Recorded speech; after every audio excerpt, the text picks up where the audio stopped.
Hello guys, welcome to my YouTube channel. In this particular lecture, we will discuss about the 12th NCERT Biology, chapter number 12th. तो 12th की जो NCERT biology है उसका chapter number जो 12 है, 12 number chapter है, उसमें हम बात करते हैं बायोटेक्नोलॉजी और उसके एप्लीकेशन के बारे में। इसके पहला वाला जो लेक्चर्स था हमारा, हमने उसमें देखा था बायोटेक्नोलॉजी एंड उसके टूल और प्रोसेसिंग क्या है, ये सारी चीजें हमने देखी थी, जिसमें हमने रिकॉम्बिनेंट डीएनए टेक्नोलॉजी की बात करी और भी जैसे एंटीबायोटिक प्रोडक्शन होता है, वैक्सीन का प्रोडक्शन होता है, ये तो वो कैसे होता है ये हम इसमें देखेंगे। तो बायोटेक्नोलॉजी के एप्लीकेशंस क्या हैं हम इसमें देखेंगे कि बायोटेक्नोलॉजी का यूज हम कैसे कैसे कहाँ कहाँ पर कर सकते हैं अपनी लाइफ स्टाइल में। ओके, तो सबसे पहले देखते हैं कि जो इम्पोर्टेंट चीजें हैं 12th में, जो बहुत ज्यादा चीजें पूछी जाती हैं उन्हीं चीजों की हम बात करेंगे, क्योंकि एनसीईआरटी की जो बुक है उसमें बहुत सारी चीजें दी हैं, क्योंकि ये लास्ट टाइम है, रिवीजन का समय होता है ये, क्योंकि अभी अप्रैल अप्रैल के लगभग, यही अप्रैल की शुरुआत में ही या अप्रैल के लास्ट वीक में एग्जाम होना है यूपी बोर्ड के। तो हमें इम्पोर्टेंट चीजें ही पढ़नी चाहिए क्योंकि हमारे पास टाइम की कमी है। तो सबसे पहले हम देखते हैं कि जेनेटिक इंजीनियर्ड क्रॉप्स क्या क्या होती हैं। ओके, तो जेनेटिक इंजीनियर क्रॉप क्या क्या होती हैं, जैसे हम कहें कि डिजायरेबल जीन्स हों, जैसे हमने वहां बात करी थी रिकॉम्बिनेंट डीएनए टेक्नोलॉजी में, तो वहां हमने क्या बात करी की थी कि वेक्टर का डीएनए लेते थे और जो डिजायर्ड डीएनए था वो लेते थे, दोनों को मिक्सअप करवा देते थे और बनाते क्या थे, रिकॉम्बिनेंट डीएनए मटेरियल बनाते थे, रिकॉम्बिनेंट डीएनए एलिमेंट हमको मिलता था। और उसके बाद क्या करते थे, उसको हम किसी बैक्टीरिया में क्या करवा देते थे, इंसर्शन करवा देते थे। अब वो बैक्टीरिया क्या करता था, मल्टीप्लिकेशन करता था और फर्दर प्रोसेस करके बहुत सारी डिजायरेबल जो रिकॉम्बिनेंट डीएनए था उसका प्रोडक्शन करता था। तो जैसे उसमें हमने देखा था कि इंसुलिन का प्रोडक्शन कैसे होता है। तो यहाँ हम देखेंगे कि genetically engineered crop have desirable genes such as of insect pest resistant giving better yield. तो जैसे इंसेक्ट या पेस्ट रेजिस्टेंट डेवलप करना हो किसी क्रॉप में, या उसकी इल्ड बढ़ाने के लिए, उसकी जो पैदावार है, जो प्रोडक्टिविटी है, उसको बढ़ाने के लिए हम क्या करते हैं, जेनेटिकली इंजीनियर्ड क्रॉप का यूज करते हैं या उनको बनाते हैं। बनाते किससे हैं, रिकॉम्बिनेंट डीएनए टेक्नोलॉजी से। ओके, तो इन कॉर्पोरेटेड इन देम, अब क्या करते हैं उसमें, डिजायरेबल जीन को क्या करते हैं, इनकॉर्पोरेट करते हैं और उन्हें क्या बनाते हैं, बेटर यील्ड के लिए उन्हें उनमें क्या किए जाते हैं, मॉडिफिकेशंस किए जाते हैं। ओके, अब देखिए आगे देखते हैं कि इसमें स्टेप्स, जैसे जेनेटिकली मॉडिफाइड क्रॉप कौन कौन सी होती हैं ये देख लेते हैं। तो more tolerance to the abiotic stresses such as cold, drought, salinity and heat. तो जैसा कि हम जानते हैं हमारा जो एनवायरनमेंट सिस्टम है उसमें बहुत ज्यादा फ्लक्चुएशंस होते हैं। जैसे हम कभी कभी कहें बहुत ज्यादा कोल्ड होने लगी, ड्रॉट पड़ गया, सूखा पड़ गया, सैलिनिटी आ गई, या उसमें यानी मतलब NaCl की मात्रा बढ़ जाए वाटर में, या हीट बहुत ज्यादा हो जाए, गर्मी बहुत ज्यादा होने लगे, तो हम प्लांट में कुछ ऐसा डेवलप कर दे कि उनकी जो टॉलरेंस की एबिलिटी है बढ़ जाए, है ना। क्योंकि इन्वायरमेंट में बहुत ज्यादा फ्लक्चुएशंस होते रहते हैं, तो उसकी टॉलरेंस जो एबिलिटी है बढ़ जाए, इसलिए हम क्या करते हैं, जेनेटिक मॉडिफाई क्रॉप बनाते हैं। कुछ होते हैं जैसे इंसेक्ट पेस्ट रेजिस्टेंट होते हैं, जिसमें क्या, जैसे हमने बीटी कॉटन का बात किया था, तो बीटी कॉटन में क्या हमने क्या किया, इंसेक्ट रेजिस्टेंट एक डेवलप कर दिया उसके अंदर। अ, और वो क्या करते थे, जो इंसेक्ट पेस्ट थे उसके नहीं इन्फेक्ट कर पा रहे थे उनको, है ना, उसको बनाने के बाद उसमें कोई भी इन्फेक्शन नहीं होगा, उसकी बात हम अभी आगे करेंगे, ये दिया है पूरा भी, हम उसकी बात करेंगे आगे। फिर क्या है, रिड्यूस्ड पोस्ट हार्वेस्ट लॉसेस। तो पोस्ट हार्वेस्ट लॉसेस को कम कर देता है, जेनेटिकली मॉडिफाई क्रॉप जो होती हैं, बहुत ज्यादा लॉसेस नहीं होंगे और हमारी प्रोडक्टिविटी, जब लॉस नहीं होगा तो प्रोडक्टिविटी अपने आप बढ़ जाएगी। Efficient mineral uses by plant. और इफिशियंट मिनरल यूज किए जाएं बाय द प्लांट के द्वारा। इनहेंस्ड न्यूट्रिशनल वैल्यू, जैसे vitamin A rice, rich rice, vitamin A rich rice भी हमने बनाया है बाय द बायोटेक्नोलॉजी एप्लीकेशन। अब हम सबसे पहले इसमें बात करते हैं, बहुत ज्यादा पूछा जाता है बीटी कॉटन। तो बीटी का मतलब क्या है? इसमें एक बैक्टीरिया का यूज होता है, बैक्टीरियम का यूज होता है, जिसका नाम क्या है? बैसिलस थ्रुएंजिएंसिस, है ना। तो बैसिलस थ्रुएंजिएंसिस के अंदर क्या होती है? एक प्रोटीन होती है जिसे हम कहते हैं लेपिडोटेरेंस, या सच कुछ ऐसे होते हैं जैसे आर्मी वॉर्म्स हो गए, है ना, कुछ ऐसे इंसेक्ट हो गए लेपिडोटेरेंस।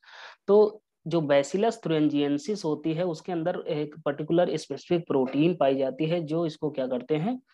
इनहिबिट करते हैं, है ना। अब आगे देखते हैं, जैसे जैसे हमने क्या बात करी, जैसे आर्मी वॉर्म्स हो गए, कोलियोप्टेरन्स हो गए, जैसे बीटल्स हो गए, है ना। फिर डिप्टेरन्स फ्लाई, जैसे फ्लाई हो गए, मॉस्किटोज हो गए। तो इनको क्या करना है? इनको प्लांट खुद ही क्या कर देगा? रेजिस्ट कर देगा, उनको रोक देगा कि आप यहाँ इन्फेक्शन नहीं पहुंचा सकते उस प्लांट के ऊपर। Bacillus thuringiensis produce a protein crystal containing a toxic protein, जिसे हम तब क्या रहती है? जब ये क्या रहती है? इनएक्टिवेटेड स्टेट में होती है। इनएक्टिवेटेड टॉक्सिन में क्या किया जाए? एल्केलाइन पीएच में इसको किया जाता है, एल्केलाइन पीएच में इसको डाला जाता है, तब क्या हो जाती है? ये एक्टिवेटेड हो जाती है, एक्टिवेट हो जाती है। और एक्टिवेट कहाँ होती है? Gut of the insect, insect का जो गट होता है उसमें पाया जाता है। फिर activated toxin bind to the epithelial cell in the mid gut of the insect and create a post that causes a lysis and swelling of the eventually death of the insect. अब ये protein क्या करती है? उसके अंदर जाएगी और जो एपिथेलियल सेल्स होती हैं इंसेक्ट की, उनके अंदर जो मिड गट में होती हैं, उनमें क्या कर देगी? पोर्स क्रिएट कर देगी और उनकी लाइसिस करवा देगी, जिससे क्या होगी? लाइसिस हो जाएगी, स्वेलिंग बढ़ जाएगी और इवेंचुअली उनकी इंसेक्ट की डेथ हो जाएगी। Okay, this toxin is encoded by a gene called as cry, है ना। तो इसमें क्या होती है? क्राई प्रोटीन पाई जाती है। तो ये इस जो ये टॉक्सिन है जो बैसिलस थ्रुएंजिएंसिस में पाया जाता है, उसे हम क्या कहते हैं? क्राई प्रोटीन कहते हैं।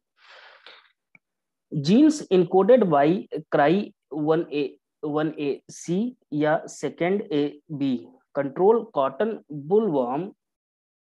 बुलवर्म कहते हैं इसको, and those encoded by the cry IAB control corn borer. तो IAB जो IAC है वो क्या करती है? बुलवर्म को कंट्रोल करती है।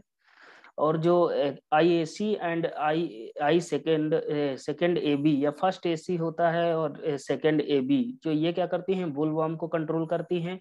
और जो क्राई IAB होता है या 1AB जो होता है वो कॉर्न बोरर को कंट्रोल करते हैं। आगे देखते हैं कि genes are introduce into the cotton plant to produce BT cotton which is an insect resistant variety of the cottons. तो अब क्या ये जीन्स क्या कर देते हैं? हम इंसर्शन कर देते हैं या इंट्रोड्यूस कर देते हैं उस कॉटन प्लांट के अंदर, और उसके अंदर क्या होता है? जो इंसेक्ट रेजिस्टेंस है अपने आप जनरेट हो जाता है। ओके, अब देखिए यहाँ जैसे कि अब दूसरी टेक्निक की बात करते हैं, दूसरी चीज की बात करते हैं, RNA इंटरफेरेंस। तो RNA इंटरफेरेंस क्या होता है ये देखते हैं। इंटरफेरेंस का मतलब क्या है? किसी चीज में बाधा डालना, है ना, उसको रोकना। तो RNAi क्या होते हैं? इन्हें हम क्या कहते हैं? RNA इंटरफेरेंस या RNAi कहते हैं। RNAi is a method adopted to prevent the infestations of the root of the tobacco plant by nematode Miledogyne incognitia. In RNAi, a complementary RNA bind to mRNA to form double stranded RNA, और उसके binding के बाद क्या करता है? Which can not translate late and hence it expression is blocked या silencing. तो ये क्या करते हैं? उससे बाइंड कर जाते हैं RNAi। फिर उसके बाद क्या करते हैं? जो उसके अंदर की प्रोटीन का जो भी फंक्शन होता है, जो उसका एक्सप्रेशन होता है, ये क्या करते हैं? उसके अंदर का ट्रांसलेशन रोकते हैं और उसका एक्सप्रेशन को ब्लॉक कर देते हैं। इस पर्टिकुलर प्रोसेस को हम क्या कहते हैं? Gene silencing. क्या कहते हैं? Gene silencing. This complementary mRNA may come from ये जो कॉम्प्लीमेंट्री mRNA है कहाँ से आ सकता है, या तो इन्फेक्शन जो हो रहा है आरएनए वायरस से आ सकता है, या जो ट्रांसपोजॉन्स होते हैं। ट्रांसपोजॉन्स क्या होते हैं, इन्हें कहते हैं मोबाइल जेनेटिक एलिमेंट्स, है ना। आगे देखते हैं कि आरएनएआई एग्जिस्ट इवेंचुअली या naturally in eukaryote as a method of the cellular defence. ये सेलुलर डिफेंस में भी वर्क करते हैं, यूकैरियोट में भी पाए जाते हैं। Nematode specific gene DNA were introduced into the host plant. The introduced DNA forms the both sense and antisense RNA, two strands being complementary to each other and bend and form a double stranded RNA leading to the RNAi। और उसके बाद क्या होगा, mRNA of nematode, जो mRNA nematode का है वो क्या क्या कर दिया जाएगा, साइलेंस कर दिया जाएगा। And the parasite can not survive in the transgenic host. तो आरएनएआई का क्या काम है कि जो पर्टिकुलर हमने क्या कहा, जो एक निमेटोड है मिलेडोगाइन, जो है मिलेडोगाइन इनकोग्निसिया, तो ये क्या करता है, टोबैको प्लांट में एक इन्फेक्शन काज करता है। तो आरएनएआई क्या करता है, आरएनएआई क्या करता है, उसका जो जेनेटिक मटेरियल है उसके मतलब विरुद्ध में या उसके विरोध में, अगेंस्ट उसके एक कॉम्प्लीट स्टैंड बनाता है। और बनाता क्या है, डबल स्टैंडर्ड आरएनए, है ना। तो डबल स्टैंडर्ड आरएनए जब बन जाता है तो इसके अंदर का जो टॉक्सिन वाला मटेरियल है, जो इन्फेक्टिव जेनेटिक मटेरियल है, उसका जो एक्सप्रेशन है, उसकी जो प्रोटीन का ट्रांसलेशन है, एक्सप्रेशन है, उसको ये क्या कर देते हैं, ब्लॉक कर देते हैं और उसकी पैथोजेनिसिटी को खत्म कर देते हैं। जिससे क्या होता है, वो पैरासाइट जब उसका जेनेटिक मटेरियल ही खत्म हो गया तो वो पैरासाइट उस होस्ट प्लांट के अंदर सरवाइव नहीं कर सकता।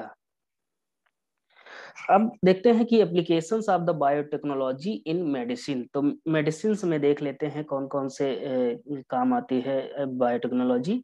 जैसे रिकॉम्बिनेंट थेराप्यूटिक्स, इसमें क्या होता है, with the help of the RDT mass production of the efficient therapeutic drug can be accomplished. These are safe and do not induce unwanted immunological response। फिर जैसे हम बात करते हैं इंसुलिन की, है ना, तो इंसुलिन क्या होता है, ये भी जेनेटिक इंजीनियरिंग से ही बनाया जाता है, रिकॉम्बिनेंट डीएनए टेक्नोलॉजी वाली प्रोसेस से। अब देखिए आजकल क्या होता है, बहुत ज्यादा डायबिटीज वाले पेशेंट हैं, तो मार्केट में इंसुलिन का बहुत ज्यादा डिमांड है। अब देखिए बनती कैसे है, insulin is an great demand due to increase in the number of the patient with adult onset of diabetes। तो क्या होता है, इंसुलिन की जो डिमांड है मार्केट में बढ़ रही, क्योंकि नंबर भी इंक्रीज हो रहे हैं पेशेंट के, जो डायबिटिक, बहुत ज्यादा डायबिटिक पेशेंट हैं। तो insulin extracted from the animal source, जैसे एग्जांपल स्लॉटर्ड केटल, जैसे जो केटल काट दिए जाते हैं उनको, या पिग जो सुअर होते हैं उनको अगर काटा जाए तो उसके अंदर से हम क्या करते हैं, इंसुलिन को एक्सट्रैक्ट कर लेते हैं। तो इंसुलिन प्रोड्यूसिंग जो जीन्स होते हैं उनका एक्सट्रैक्शन कर लिया जाता है। इंड्यूस एलर्जी इन ह्यूमंस, तो जैसे मान लीजिए कि हम क्या करें कि जो जैसे मान लीजिए कैटल काटे गए या पिग काटे गए, तो वहां से जो इंसुलिन लेकर लिया जाएगा तो वहां क्या होगा, उनमें बहुत ज्यादा एलर्जी का चांसेस रहता है कि ह्यूमन में एलर्जी को बढ़ा दें। लेकिन अगर हम क्या करें, जो इंसुलिन प्रोड्यूसिंग जीन्स हैं अगर उनको हम निकाल लें और जेनेटिक इंजीनियरिंग के द्वारा या बायोटेक्नोलॉजी के द्वारा हम इसको क्या करें, इंसुलिन का प्रोडक्शन करवा दें, तब क्या होगा उसमें जो, क्योंकि यहाँ एंटीबैक्टीरियल रेजिस्टेंट भी होते हैं, एंटीबायोटिक रेजिस्टेंट भी डेवलप हो जाते हैं, बहुत सारी चीजें होती हैं, तो वो डेवलप होने से क्या होगा, यहाँ पे इन्फेक्शन के चांसेस खत्म हो जाते हैं। तो इंसुलिन क्या है, insulin as a pro enzyme consist of 3 peptide chain. यहाँ 3 चेन होती हैं, A B and C. The pro enzyme insulin removal of the C peptide, तो जो सी पेप्टाइड होता है उसको अगर हम रिमूव कर दे तो मैच्योर इंसुलिन का फॉर्मेशन हो जाता है। Mature insulin consist of only 2 peptide chain. तो जो प्रो एंजाइम इंसुलिन होता है उसमें क्या होते हैं, 3 चेन होती हैं, ए बी सी होती हैं। जब सी को हम क्या कर देते हैं, रिमूव कर देते हैं, तो मैच्योर इंसुलिन का फॉर्मेशन हो जाता है। जो मैच्योर इंसुलिन होती है उसमें 2 ही पेप्टाइड चेन्स होती हैं, A and B. Both chains, A and B both chains were separately isolated and introduce into the plasmid of E coli to produce insulin chains. अब हम क्या करेंगे, जो ए बी चेन है इनको हम क्या कर देंगे, इनको सेपरेट कर लेंगे, आइसोलेशन इनका कर लेंगे, और प्लाज्मिड के अंदर इनको क्या कर देंगे, इंट्रोड्यूस कर देंगे। और इसको क्या करेंगे, ई कोलाई के अंदर फिर क्या करेंगे, इनको हम इंसर्शन करवा देंगे। वो पूरी प्रोसेस क्या है, बायोटेक्नोलॉजी, जैसे हम recombinant DNA, r DNA technology की बात करे थे, उस प्रोसेस में पूरा होता है, वही प्रोसेस ये है। Separately produced chain A and B were extracted and combined by the creating a disulfide bond to form a mature human insulin। अब यहाँ क्या करते हैं, डाइसल्फाइड बॉन्ड का फॉर्मेशन हो जाएगा, है ना। तो इनको क्या करेंगे, इनको कंबाइन करवाएंगे, जिससे क्या होगा, इनके दोनों के बीच में डाइसल्फाइड बॉन्ड का फॉर्मेशन हो जाएगा और मैच्योर इंसुलिन का फॉर्मेशन कर देते हैं। अब देखिए यहाँ बात करते हैं जीन थेरेपी के बारे में। जीन थेरेपी क्या होती है, gene therapy is an attempt to deal with the genetic or congenital diseases. This aim at the correction of the genetic defect by delivery of a normal gene into an individual uh, embryo to take over the compensate the function for a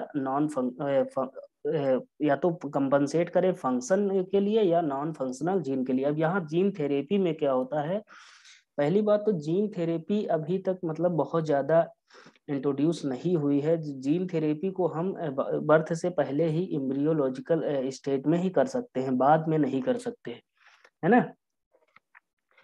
तो देखो यहाँ क्या है, first disease to have a gene therapy is a ADA. ADA का full form क्या है, adenosine deaminase deficiency. In this, the gene coding for the enzyme ADA is get deleted, leading to the deficiency of deaminase या adenosine deaminase। तो इसमें क्या होते हैं, immune system में बहुत ज्यादा प्रॉब्लम्स होती हैं। ADA deficiency can also be treated with, जो एडीए डिफिशियंसी है उसको हम जीन थेरेपी के द्वारा भी कर सकते हैं, और भी जैसे बहुत सी प्रोसेस हैं, जैसे बोन मैरो का ट्रांसप्लांटेशन करवा लें या एंजाइम रिप्लेसमेंट थेरेपी करवा लें। अब gene therapy for the ADA deficiency ये कैसे किया जाएगा, कि जो लिम्फोसाइट हैं उनको हम आइसोलेट कर ले, कहाँ से, जो पेशेंट का ब्लड है वहां से, और इनको हम क्या करें, कल्चर करें, इनविट्रो कल्चर करें, कल्चरिंग करें इसकी, है ना। फंक्शनल एडीए और complementary DNA are then introduce into the cultured lymphocyte. उसके बाद क्या करेंगे, जैसे हमने क्या किया, लिम्फोसाइट को आइसोलेट कर लिया, ब्लड जो पेशेंट का ब्लड है वहां से, फिर उसके बाद क्या करेंगे, जो फंक्शनल एडीए है और कॉम्प्लीमेंट्री डीएनए है उनको हम इंट्रोड्यूस कर लें, जो कल्चर्ड मीडिया है या कल्चर्ड लिम्फोसाइट है उनके अंदर इंट्रोड्यूस कर दें। अब यहाँ होगा क्या, these lymphocyte are return back to patient body, और ये जो लिम्फोसाइट होंगी वो कहाँ जाएंगी, फिर से पेशेंट की बॉडी में चली जाएंगी। और लिम्फोसाइट क्या होती हैं, ये इमॉर्टल नहीं होती हैं, मतलब इनकी डेथ होती रहती है। Therefore repeated infusion of the genetically engineering lymphocyte is required. अब देखो परमानेंट क्योर इसका कैसे किया जा सकता है, introduction of a gene isolated from a bone marrow cell producing ADA into cells at early embryonic state. तो हम क्या करें, जो जीन जो जैसे एडीए प्रोड्यूसिंग जो जीन है उसको अगर हम इंट्रोड्यूस कर दें किसके अंदर, जो एम्ब्रियोनिक स्टेज के अंदर ही हम एम्ब्रियो में इसको क्या कर दें, इंट्रोड्यूस कर लें, तब क्या होगा, ये मतलब नॉर्मल एम्ब्रियो जो होगा तब क्या, जो प्रोड्यूसिंग एम्ब्रियो होगा वो नॉर्मल होगा, मतलब एडिनोसिन डाई एमिनेज नॉर्मली प्रोड्यूस करेगा। अब देखिए हम मॉलिक्यूलर टेक्निक्स की कुछ बात कर लेते हैं, जैसे मॉलिक्यूलर डायग्नोसिस की बात कर लेते हैं। तो सबसे पहले बात आती है रिकॉम्बिनेंट डीएनए टेक्नोलॉजी, जैसे पीसीआर हो गया, एलाइजा हो गया।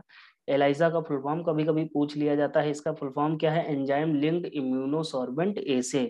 तो इसका फुल फॉर्म याद रखना, enzyme linked immunosorbent assay are some of the technologies of the molecular diagnosis. तो ये मतलब जैसे पीसीआर हो गया, एलाइजा हो गया, ये मॉलिक्यूलर डायग्नोसिस कहलाती हैं। Early diagnosis of the bacteria and viruses in body when the concentration is extremely low can be done by the PCR, since it amplify the DNA and DNA several fold।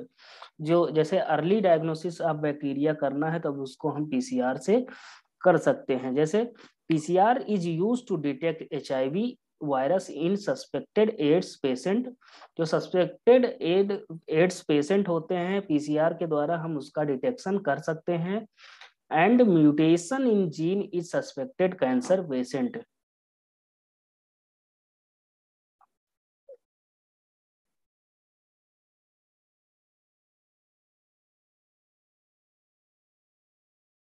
तो PCR के द्वारा हम HIV जो patient होते हैं उनका detection भी, HIV का डिटेक्शन कर सकते हैं एड्स पेशेंट के अंदर।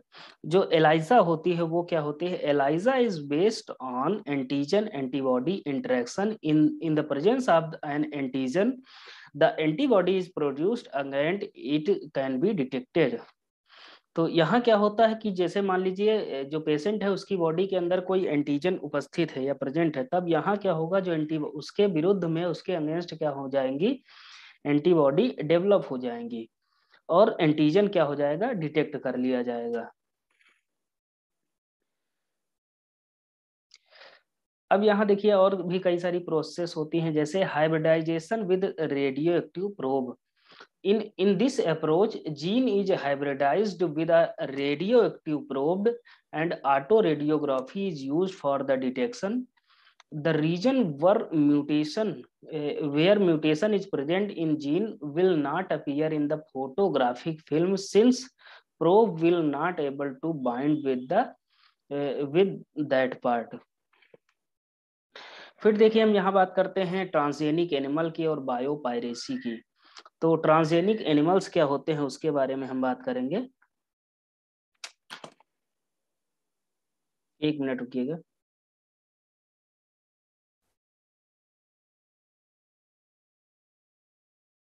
ओके, तो यहाँ हम देखते हैं कि ट्रांसजेनिक एनिमल्स क्या होते हैं उसके बारे में देख लेते हैं।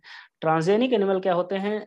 Animals that have their DNA manipulated to possess और express an extra gene are called transgenic animal. जैसे मान लीजिए कोई नॉर्मल एक एनिमल है और उसके अंदर ऐसा जीन मैनिपुलेशन कर दिया जाए, ऐसा कुछ डेवलप कर दिया जाए जो उसकी जो नॉर्मल लाइफ है उसमें ना होता हो वैसा कैरेक्टर, और वो कैरेक्टर्स डेवलप हो जाए, तब उसे हम क्या कहेंगे? ट्रांसजेनिक एनिमल होगा ये, है ना। तो एक्स्ट्रा जीन यहाँ क्या होगा? एक्स्ट्रा जीन का मैनिपुलेशन कर दिया जाए, मतलब कुछ एक्स्ट्रा कैरेक्टर उसमें हो जाए, genetic character. Till date transgenic rat, rabbit, pig, sheep भी डेवलप किए गए हैं। Cow and fish have been produced. तो अभी तक ट्रांसजेनिक रैट भी बनाया जा चुका है, रैबिट, पिग, सीप, काऊ एंड फिश भी डेवलप करी जा चुकी हैं। अब रीजन क्या है, क्यों प्रोड्यूस करते हैं, इसके बारे में हम देख लेते हैं कि स्टडी ऑफ नॉर्मल फिजियोलॉजी क्यों प्रोड्यूस करते हैं। Transgenic animal serve as a models to study genetics, regulation and down regulation of the gene and their corresponding effect on the physiology. They give information about the biological role of a particular factor in the body।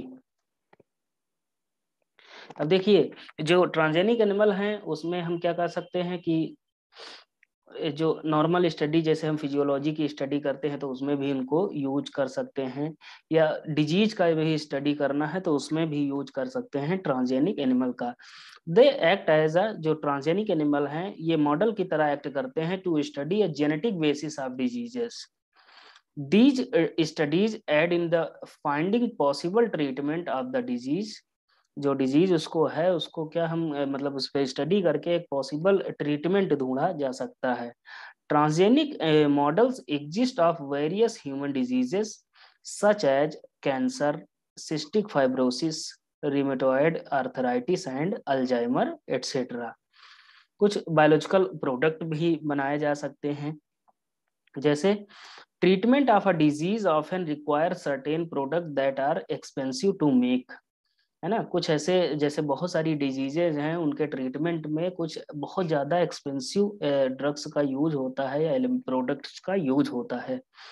तो transgenic animals के द्वारा हम उनको प्राप्त कर सकते हैं। जैसे transgenic animal can be produced that that have genes coding for a particular product. जैसे मान लीजिए हमको कोई भी प्रोडक्ट चाहिए तो ट्रांसजेनिक एनिमल्स के अंदर हम उसको प्रोड्यूस करवा सकते हैं।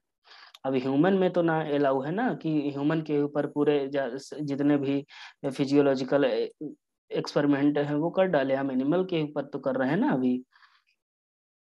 फिर जैसे एग्जांपल की बात करें तो ह्यूमन प्रोटीन जैसे अल्फा 1 एंटी ट्रिप्सिन, ये क्या होगा, ट्रिप्सिन, ट्रिप्सिन नहीं होगा, ट्रिप्सिन होगा, use to treat the emphysema is isolated by this method. तो human protein alpha 1 anti trypsin protein जो है ये कहाँ, ट्रांसजेनिक एनिमल से निकाली जाती है, जिसको हम एम्फाइसेमा जो डिजीज होती है उसको हम डिटेक्ट कर सकते हैं या ट्रीट कर सकते हैं। अब आगे बात करते हैं कि इन 1997 फर्स्ट ट्रांसजेनिक काउ रोजी produced human protein enriched milk. तो 1997 में सबसे पहली बार रोजी नाम की एक काऊ थी जिसको प्रोड्यूस किया गया ताकि इनरिच्ड मिल्क का प्रोडक्शन हो पाए, प्रोटीन इनरिच्ड मिल्क बनाए वो, which contained alpha lactoalbumin and was nutritionally more suitable for the human babies। तो मतलब ऐसी ट्रांसजेनिक काऊ बनाई गई जिसके अंदर मतलब प्रोटीन इनरिच्ड मिल्क देती थी और उसमें बहुत ज्यादा न्यूट्रिशनल क्वालिटीज थी।